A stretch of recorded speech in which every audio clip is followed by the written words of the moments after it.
Horas, salam reformanda Masiha Holongan.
Shalom, selamat pagi, Manginang dan saudara-saudari yang terkasih.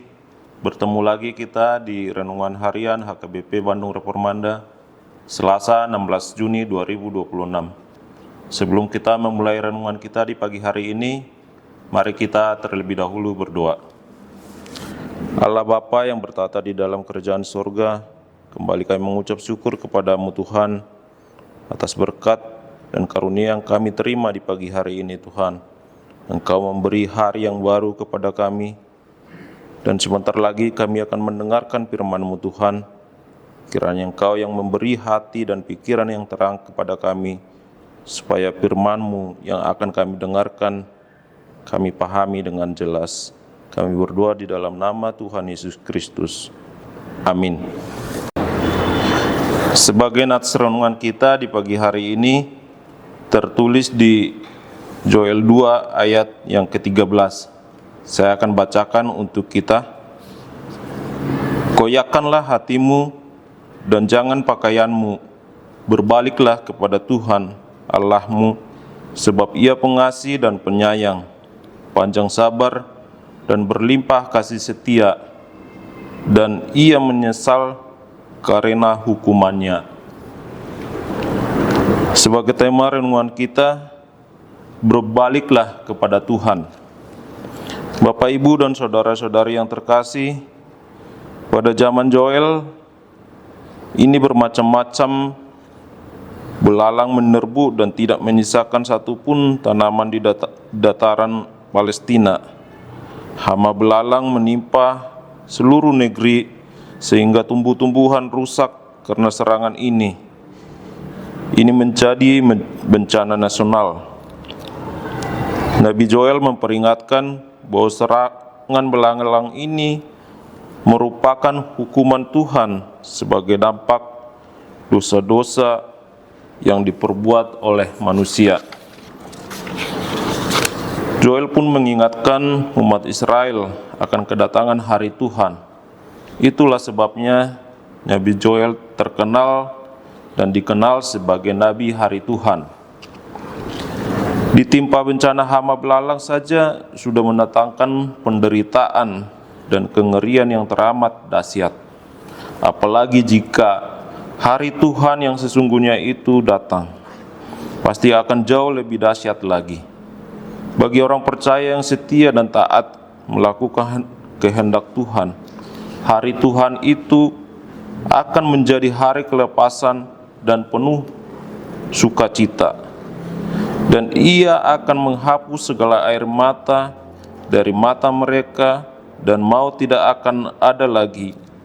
Tidak akan ada lagi perkabungan atau ratap tangis atau duka cita sebab segala sesuatu yang lama itu telah berlalu, tertulis di Wahyu 21 ayat 4. Sebaliknya bagi orang yang tidak percaya kepada Tuhan dan tetap hidup dalam dosa, hari Tuhan akan menjadi malapetaka, karena penghukuman kekal sudah ada di depan mata. Maka sebelum terjadi, harapan satu-satunya untuk mengubah malapetaka menjadi sesuatu yang mendatangkan kelepasan dan sukacita adalah melalui pertobatan. Karena itu, Nabi Joel menyerukan umat Israel untuk segera bertobat dari kehidupan mereka yang jahat. Pada hari ini, jika kamu mendengar suaranya, janganlah keraskan hatimu seperti dalam kegemaran, tertulis di Ibrani 3 ayat 15. Bisa kita bayangkan betapa menderitanya mereka. Pada waktu itu umat Israel benar-benar berada di titik terendah. Sepertinya sudah tidak memiliki pengharapan lagi. Ini adalah bentuk teguran Tuhan kepada bangsa Israel.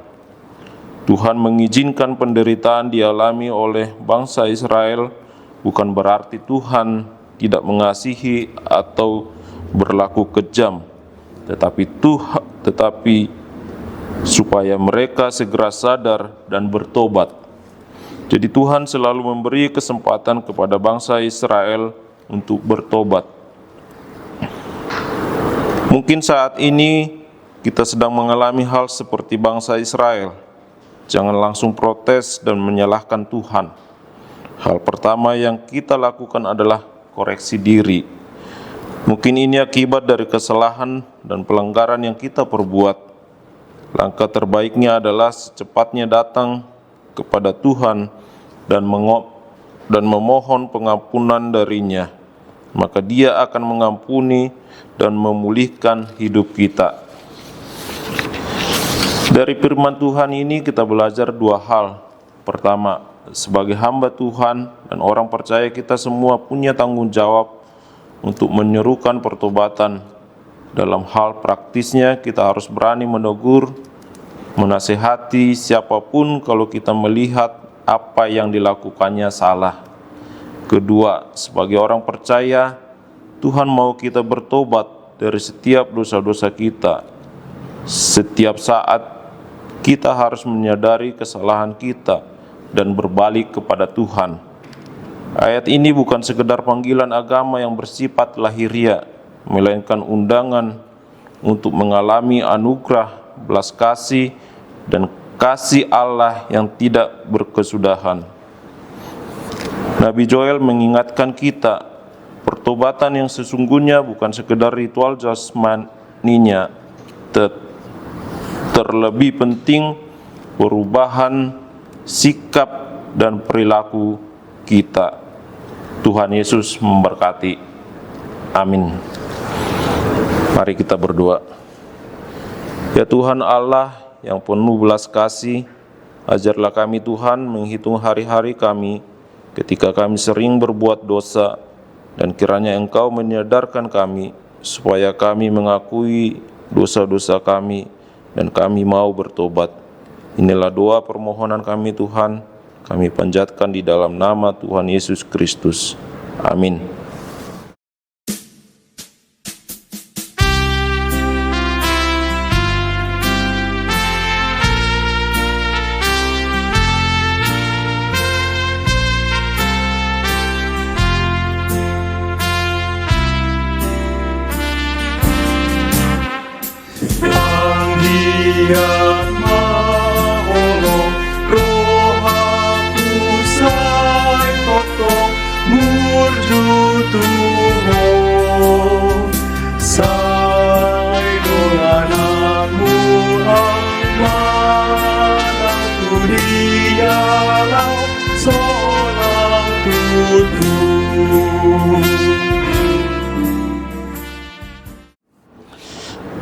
Mari kita tutup renungan kita di pagi hari ini.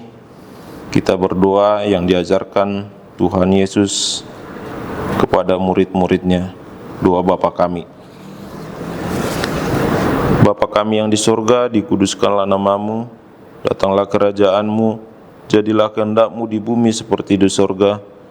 Berikanlah kami pada hari ini makanan kami yang secukupnya, dan ampunilah kami akan kesalahan kami, seperti kami juga mengampuni orang yang bersalah kepada kami. Dan janganlah membawa kami ke dalam pencobaan, tetapi lepaskanlah kami daripada yang jahat. Karena Engkaulah yang punya kerajaan, kuasa, dan kemuliaan sampai selama-lamanya. Amin. Anugerah dari Tuhan kita Yesus Kristus dan kasih setia dari Allah Bapa serta persekutuan dengan Roh Kudus menyertai kita dari sekarang sampai selama-lamanya. Amin. Demikian renungan kita pagi ini. Selamat berkarya bagi Tuhan. Tetap semangat, tetap sehat. Salam Reformanda Masiha Holongan.